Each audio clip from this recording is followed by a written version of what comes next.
Bonjour, dans cette vidéo, tu vas découvrir ce qu'est un cercle trigonométrique et les premières propriétés avec les fonctions cosinus et sinus. Un cercle trigonométrique est un cercle de rayon 1 orienté positivement en tournant dans le sens inverse des aiguilles d'une montre. Notons O le centre du cercle et plaçons-nous dans le repère OIJ, comme matérialisé sur la figure. Dans une vidéo précédente, je t'ai défini le radian comme étant la mesure de l'angle au centre d'un cercle de rayon R qui intercepte un arc de cercle de longueur R.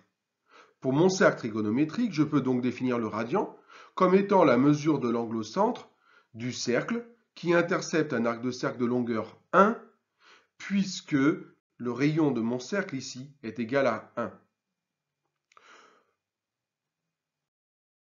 Prenons un point E dans le cadran en haut à droite sur le cercle trigonométrique. Traçons la droite passant par ce point et perpendiculaire à l'axe des abscisses. Elle coupe cet axe en H. On obtient alors un triangle OHE, rectangle en H. Dans ce triangle, le segment rouge EH est le côté opposé à l'angle IOE et le segment bleu OH est le côté adjacent à l'angle IOE.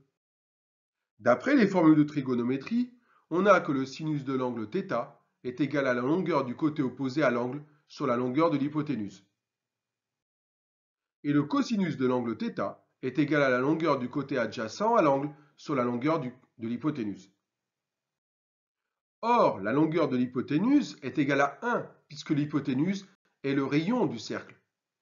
Donc, le sinus θ devient tout simplement égal au côté opposé, à l'angle, et le cosinus θ à la longueur du côté adjacent, à l'angle. La figure se code ainsi. EH, sinus θ, OH, cosinus θ.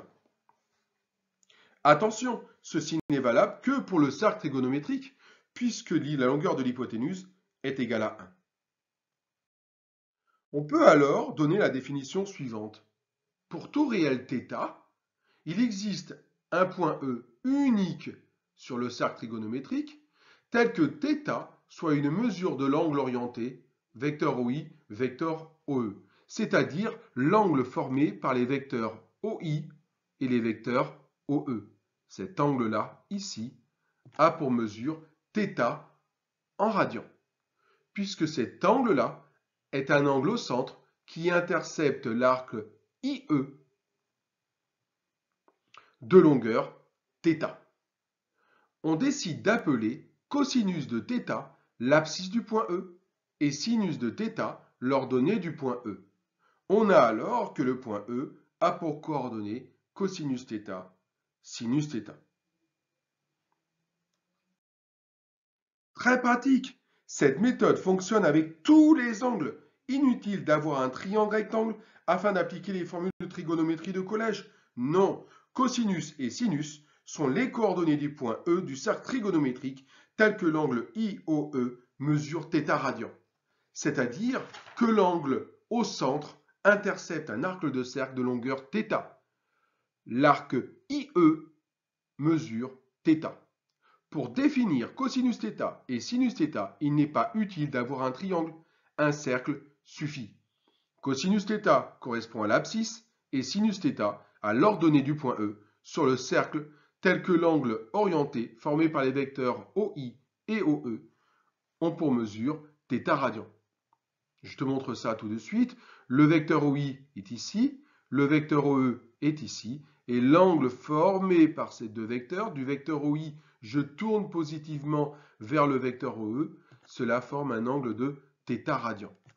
Eh bien, l'abscisse du point E est cosinus θ et l'ordonnée du point E est sinus θ. Il va falloir faire tout de même attention aux signes de l'abscisse et au signe de l'ordonnée. Dans le premier cadran, l'abscisse est positive, le cosinus est positif. Dans le second cadran ici, l'abscisse est négative et le cosinus sera alors une valeur négative. Petite astuce mémo. Dans le dictionnaire, x est écrit avant y. Cosinus est écrit avant sinus. Abscisse est écrit avant ordonnée. Horizontal est écrit avant vertical. Antécédent est écrit avant image. Et même bleu est écrit avant rouge. Et vive la France! On en apprendra davantage sur ces fonctions dans d'autres vidéos, mais je veux tout d'abord attirer votre attention sur quelques propriétés importantes. Dans le repère O, vecteur OI, vecteur OJ, on peut donner aisément les coordonnées des points cardinaux puisque le rayon du cercle trigonométrique est égal à 1. Les voici. Ce point-là a pour abscisse 1 et pour ordonnée 0. Il a pour coordonnée 1, 0. Ce point-là a pour abscisse 0 et pour ordonnée 1. Il a pour coordonnée 0, 1. De même, ce point-là a pour coordonnée moins 1, 0. Et ce point-là a pour coordonnée 0, moins 1. Tu observes alors que tous les points situés sur le cercle trigonométrique ont une abscisse comprise entre moins 1 et 1. Alors, pour tout réel θ, on n'a que cosinus θ est compris au sens large entre moins 1 et 1. Tu observes aussi que tous les points situés sur le cercle trigonométrique ont une ordonnée comprise entre moins 1 et 1.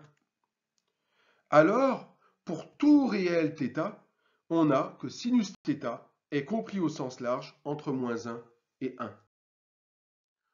On peut aussi déterminer le signe des abscisses et des ordonnées des points du cercle selon le cadran dans lequel ils se situent.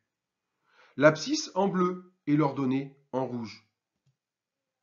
Dans le premier cadran, l'abscisse est positive et l'ordonnée aussi. Dans le second cadran, l'abscisse est négative et l'ordonnée est positive. Dans le troisième cadran, l'abscisse est négative et l'ordonnée est négative. Et dans le dernier cadran, l'abscisse est positive et l'ordonnée est négative. Abscisse en bleu, je te rappelle, et ordonnée en rouge. Donc, le cosinus est en bleu et le sinus est en rouge. Eh bien voilà, cette propriété anodine sera très utile pour déterminer le signe des fonctions trigonométriques. Il n'est pas nécessaire de l'apprendre par cœur, mais plutôt d'avoir en mémoire la figure dans la tête. Tu verras qu'en trigonométrie, faire un dessin est d'une grande utilité et peut même faire office de démonstration. Dans de futures vidéos, on étudiera ces fonctions trigonométriques, aussi appelées fonctions circulaires, en référence au cercle trigonométrique. Et bien voilà, la boucle est bouclée. On présentera aussi les différentes identités trigonométriques à mémoriser ou savoir retrouver, ainsi que les résolutions d'équations et d'inéquations trigonométriques. À bientôt pour une nouvelle vidéo.